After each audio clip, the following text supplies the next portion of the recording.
Amém, igreja? Como foi falado no domingo, todos nós acho que já sabemos que das 7 igrejas, somente 2 igrejas foram aprovadas aos olhos de Deus. Foi a igreja de Esmirna e a igreja de Filadélfia.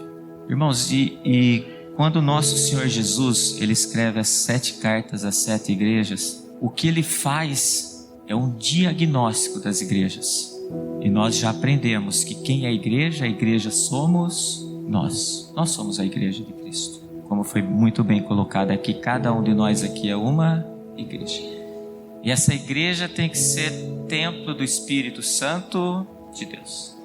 Irmãos, é que nem quando a gente vai num médico, é bem objetivo. Nós vamos no médico, o médico dá um diagnóstico de nós. Caso nós estejamos doentes, ele fala o que nós temos que fazer para que nós venhamos a sarar. Então pode ver, você pega as igrejas lá, tem umas que o Senhor Jesus falou, volta às obras do primeiro, deu diagnóstico, você saiu, você deixou o primeiro amor, mas eu estou aqui te dando diagnóstico, volta para as obras do primeiro amor.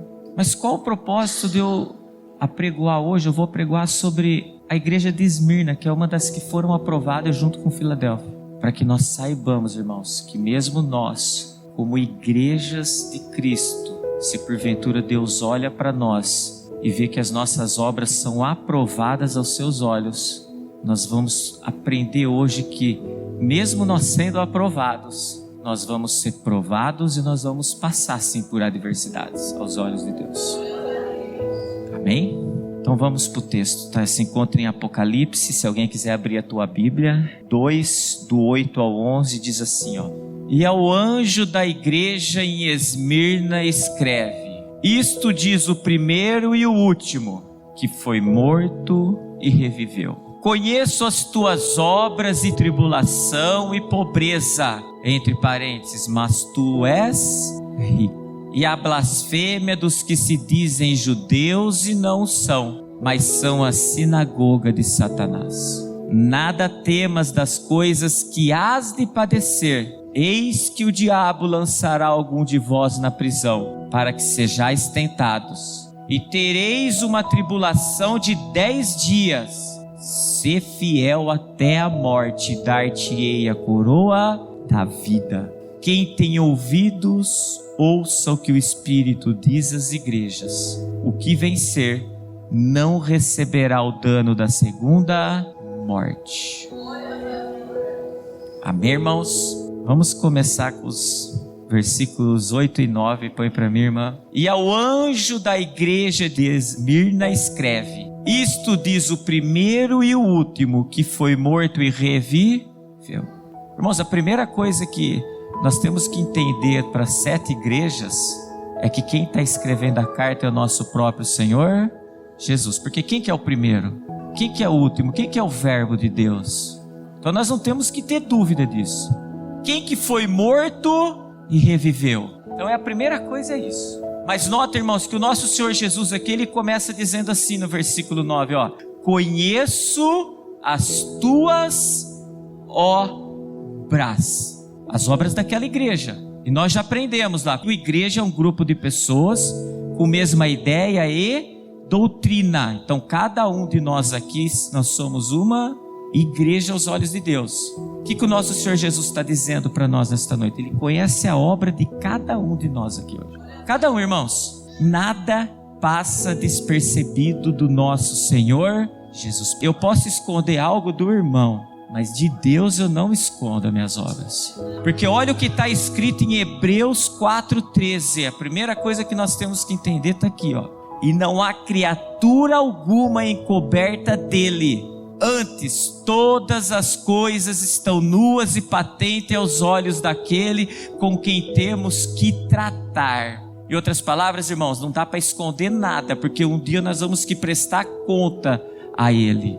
Nós vamos que chegar diante dele e prestar conta, para ver se as nossas obras estão sendo aprovadas ou reprovadas. Irmãos, olha que interessante. Essa igreja, ela foi aprovada aos olhos de Deus. E eu não tenho dúvida que cada um de nós aqui, nós estamos aqui hoje com um único propósito. O único e mesmo propósito. Caminhar de fé em fé, para que Deus também olhe para nós como uma igreja que seja o quê? Aprovada a seus olhos. Então a primeira coisa é isso.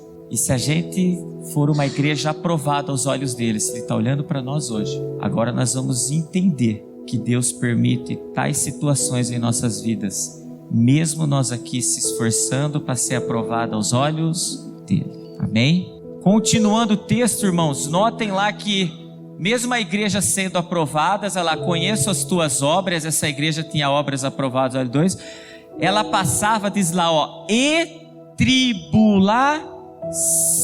Mesmo aquela igreja sendo aprovada aos olhos de Deus, Deus permitiu você chegar ao quê? Tribulação. A grande pergunta é, como que nós devemos nos comportar diante das tribulações que Deus permite se achegar em nossas vidas? 2 Coríntios 4, do 8, 9 nos responde: em tudo somos atribulados, mas nós não podemos ser o quê? Angustiados. Perplexos, mas não desanimados. Perseguidos, mas não desamparados. Abatidos, mas não destruídos. Irmãos, aquela igreja podia estar passando por tribulação, mas ela não desfalecia diante das adversidades. Pelo contrário, ela permanecia firme, constante, sempre abundante. Irmãos, pelo amor de Deus, diante da primeira tribulação que Deus permitir em nossas vidas, não vamos abandonar o barquinho, não vamos achar que não dá, não vamos olhar para trás não. Você já caminhou de fé em fé, você está ali fazendo, você está ali trabalhando, pelo amor de Deus, não dá um passo para frente e 2 para trás não, irmãos, porque faz parte, a tribulação faz parte daquele que está sendo aprovado aos olhos de Deus. Aquela igreja foi aprovada. Nós já aprendemos aqui que Deus não trabalha com zona de conforto. Todo mundo gostaria de estar na zona de conforto, está tudo muito bem, muito bom. A grande pergunta é, quando está tudo muito bem, não falta nada, tudo dá certo, será que nós vamos glorificar a Deus ou nós vamos dar as costas para Deus? Irmãos, guarda algo. Quando nós decidimos, irmãos, seguir o nosso Senhor Jesus Cristo, nós vamos ser perseguidos, que nem está escrito lá. Nós vamos ser atribulados. Vão tentar nos destruir, vão tentar nos desamparar, mas por amor ao Evangelho nós devemos padecer por Cristo. Irmãos, olha o que está escrito em Filipenses 1:29. Porque a vós vos foi concebido em relação a Cristo, não somente crer nele, mas o que, irmãos? Como também padecer por ele. Faz parte, irmão, do verdadeiro cristão, padecer por amor do Evangelho. Continuando o texto, volta lá no 8 e 9, irmãos. Aquela igreja tinha suas obras aprovadas, passava pela adversidade da tribulação, e aí continua lá, e aquela igreja aos olhos do homem, ainda lá está escrito lá, tribulação e pobreza, mas tem um parênteses lá, mas tu és rico. Irmãos, nem aquele que tem o maior número de posses que existe nessa terra de viventes é rico aos olhos de Deus. Sabe o que ele é? Não passa de pobre, porque ele é dono do ouro e da prata. É ele quem enriquece, é ele quem empobrece. Então nem aquele que tem tudo aos olhos de Deus, sabe o que ele é? Pobre, porque o nosso Senhor Jesus é o dono do ouro e da prata. Então note que aquela igreja, ela passava por um momento adverso ali, que aos olhos dos homens era pobreza. Mas irmãos, eu não tenho dúvida que a Bíblia diz assim: fui moço e hoje sou velho, mas nunca vi um justo desamparado e nem sua descendência a mendigar o pão. Eu não tenho dúvida que aquela igreja, se ela estava agradando a Deus, ela era justa aos olhos de Deus. Ela não mendigava o pão, ainda que ela estava passando aos olhos dos homens, ela fosse pobre aos olhos dos homens. Ou seja, aquela igreja vivia na justa medida. E olha o que está escrito em Provérbios 30, do 7 ao 9. Diz assim, 2 coisas te pedi, não mas negues antes que morra. Afasta de mim a vaidade e a palavra mentirosa. Aí fala assim, não me des nem a pobreza nem a riqueza. Mantém-me do pão da minha porção de costume, para que porventura, estando farto, não te negue e venha dizer: quem é o Senhor? Ou que empobrecendo não venha furtar e tome o nome de Deus em vão. Então, irmãos, aquela igreja era pobre, mas diante de Deus ela era rica. Em outras palavras, ela era justa. e nunca viu um justo desamparado, nem sua descendência mendigar. Então ela não mendigava, mas também ela não tinha sobrando. Deus manteve na justa medida, irmãos. Continuando lá no versículo 9 ainda. Olha quantas adversidades Deus permite se achegar, mesmo nós como igreja sendo aprovada aos olhos dele. A outra diz lá, e a blasfêmia dos que se dizem judeus e não são, mas são a sinagoga de Satanás. Irmãos, isso aqui é muito forte, essa parte aqui. Sabe que o nosso Senhor Jesus está falando aqui? Que mesmo aquela igreja lá, ela sendo aprovada aos olhos de Deus, vamos falar como se fosse casa de oração, mesmo que as obras dentro da casa de oração, Deus olha lá de cima e fala assim, está aprovadas as obras. Nem todos nós que somos igreja dentro da casa de oração estamos aprovados aos olhos de Deus. Conheci aqueles que lá dentro se diziam judeus e não eram, mas era sinagoga, ou seja, muitos se dizem cristãos da boca, mas não vive aquilo que prega, não vive aquilo que aprende. Pelo contrário, irmãos, a palavra de Deus é sim, sim, não, não. Se não está com Cristo, é sinagoga de Satanás. Mas, irmãos, nós temos que explicar isso tudo fundamentado na palavra de Deus. Olha o que está escrito em Mateus 13, do 29 ao 30. Ele, porém, lhes disse, não, para que ao colher o joio não arranqueis também o trigo com ele. Deixar crescer ambos juntos até a ceifa, e por ocasião da ceifa direi aos ceifeiros, colhei primeiro o joio e ataai-o em molhos para o queimar, mas o trigo ajuntai-o no meu celeiro. Irmãos, vai crescer o joio junto com o trigo, está escrito. O grande problema que todos têm que analisar é se o joio está atrás do altar, porque daí só vai semear joio, a chance de nascer trigo é praticamente, então tem que analisar. O joio está atrás do altar, pega as coisas e vai embora. Então ele conhecia aqueles que estavam dentro daquela igreja que se diziam cristão e não o eram. Olha o que está escrito em Marcos 7:6. E ele respondendo disse-lhes, bem profetizou Isaías acerca de vós hipócritas, como está escrito, este povo honra-me com os lábios, mas o seu coração está longe. Irmãos, dentro de uma igreja tem aqueles que o adoram, a boca confessa, mas o coração está...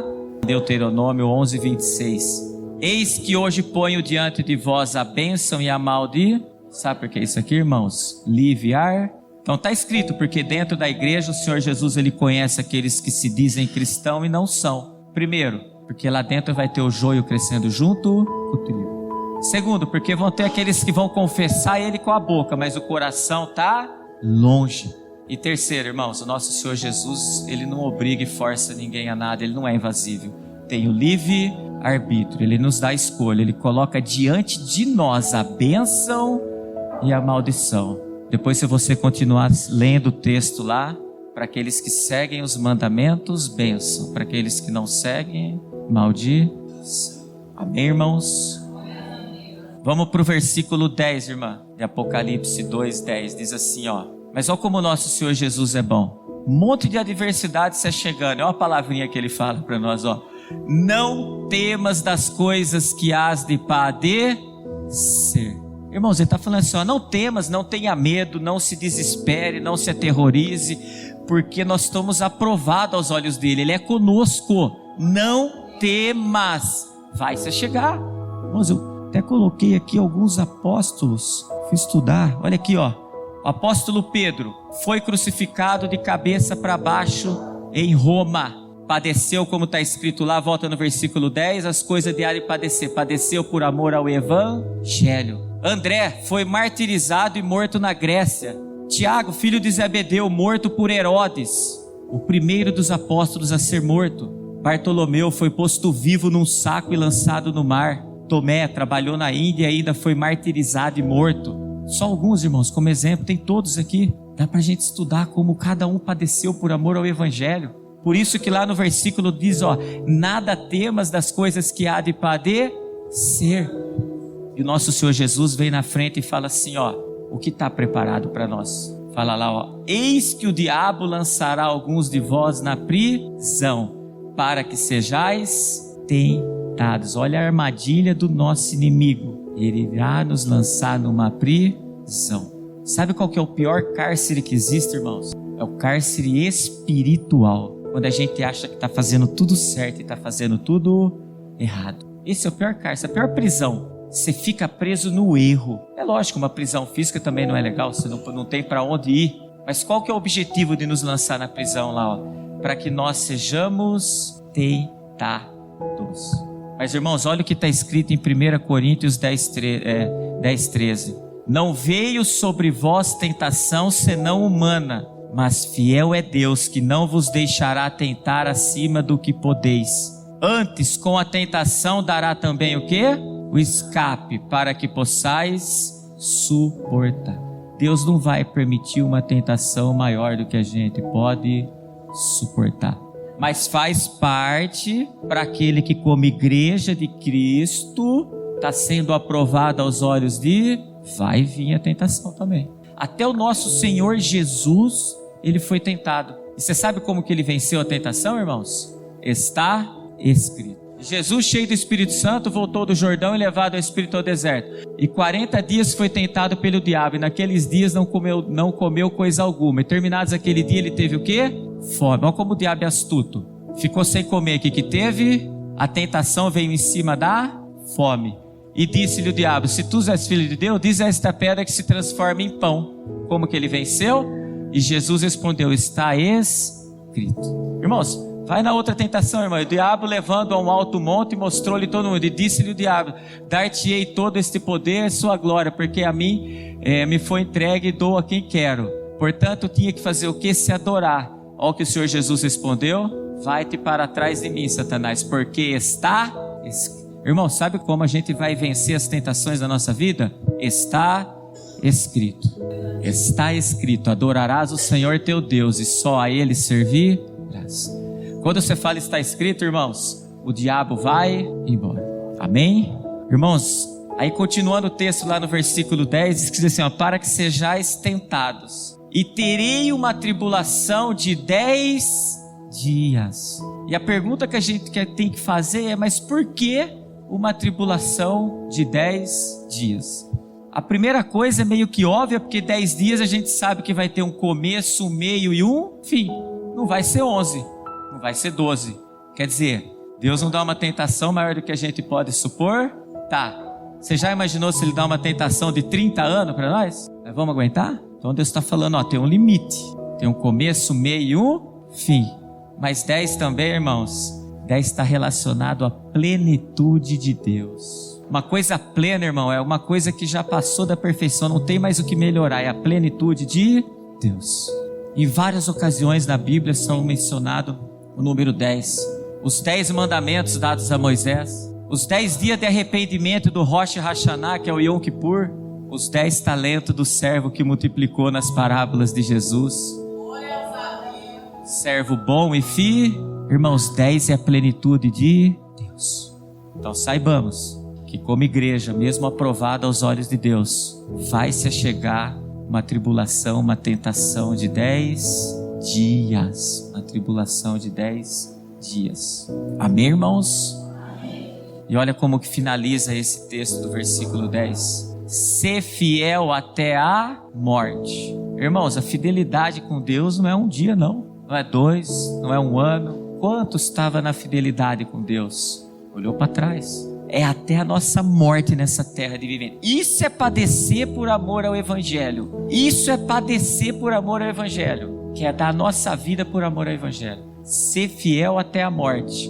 E dar-te-ei a coroa. Tudo na nossa vida tem um propósito. O nosso Senhor Jesus, Ele não permitiu, irmãos, se achegar tudo isso diante daquela igreja à toa. Aquela igreja foi provada, aquela igreja foi tentada, aquela igreja sofreu tribulação, mas com o único propósito, que aquela igreja alcançasse a coroa da vida. E nós, irmãos, como igreja, a mesma coisa. Está na prova, está na tentação, não murmura não, não desfalece não, não olha para trás não, irmãos. Pede força, vamos caminhar de fé em fé, porque só vai receber a coroa da vida aquele que for fiel até a morte. Foi para minha irmã, Deuteronômio 8:2 diz assim, ó: e te lembrará de todo o caminho pelo qual o Senhor teu Deus te guiou no deserto estes 40 anos, para te humilhar e te provar, para saber o que estava no teu coração, se guardaras os mandamentos ou não. Guardou o mandamento, coroa da vida. Não guardou o mandamento, irmãos, tudo tem um propósito aos olhos de Deus. Tudo. Essa foi uma das igrejas aprovadas aos olhos de Deus. E nem porque as obras delas foram aprovadas aos olhos de Deus, Deus não deixou vir as adversidades. Pelo contrário, olha o tanto de coisa que essa igreja padeceu. E olha como termina o texto, coloca no versículo 11, volta para o primeiro texto lá, irmã. Quem tem ouvidos, ouça o que o Espírito diz às igrejas. O que vencer, ou seja, o que passar por tudo isso daí, o que for fiel até a morte, não receberá o dano da segunda. Que o nosso Senhor Jesus quer, irmãos, aqui naquele grande dia, Ele fala para nós: venha bendito do Senhor, para possuir por herança o reino que está preparado desde a fundação do mundo. Irmãos, que nos esforcemos para ser como uma igreja de Esmirna em nossas vidas, que diante de qualquer tipo de adversidade, seja ela grande ou pequena, nós permaneceremos fiéis até a morte. Amém? Irmão, Deus falou, eu tenho que entregar. Volta lá no livro de Mateus 13, no verso 30, por gentileza. Está escrito assim, ó: deixai crescer ambos juntos até a ceifa. E por ocasião da ceifa, direi aos ceifeiros: colhei primeiro o joio e atai-o em molhos para o queimar. Aí Deus falou assim para mim ali: quem são os joio que cresce junto com o trigo? Aí lá em Apocalipse 21, o verso 8, está escrito: mas quanto aos tímidos e aos incrédulos e aos abomináveis e aos homicidas e aos fornicadores e aos feiticeiros e aos idólatras e a todos os mentirosos, a sua parte será no lago que arde com fogo e enxofre, que é a segunda morte. Mas lá no verso 6 de Apocalipse 21 está escrito: e disse-me mais: está cumprido. Eu sou o Alfa e o Ômega, o princípio e o fim. Agora olha, lá em Apocalipse 2:8, o primeiro versículo do texto que o pastor leu: e ao anjo da igreja que está em Esmirna, escreve: isto diz o primeiro e o último. Quando eu vejo que Deus fala em Apocalipse 21:6, que Ele é o princípio e o fim, e Ele lançará o joio para ser queimado, eu vejo Ele dizendo: no começo eu sou o teu advogado, mas no fim eu sou o teu juiz. No começo eu te justifico, mas no final você vai acertar a conta comigo. Então converte enquanto há tempo, porque lá em Apocalipse 2, o verso de número 11, ele vai dizer: e o que vencer não receberá o dano da segunda morte. Assim eu agradeço a oportunidade em nome de Jesus. Glórias a Deus. É muito sério, irmãos. É muito sério. Os sinais estão aí, está muito próximo, e Deus está nos alertando a cada culto. Não vamos olhar para trás, não. Não vamos dar um passo para frente e dois para trás. Vamos ser firme, constante e abundante. Amém, irmãos?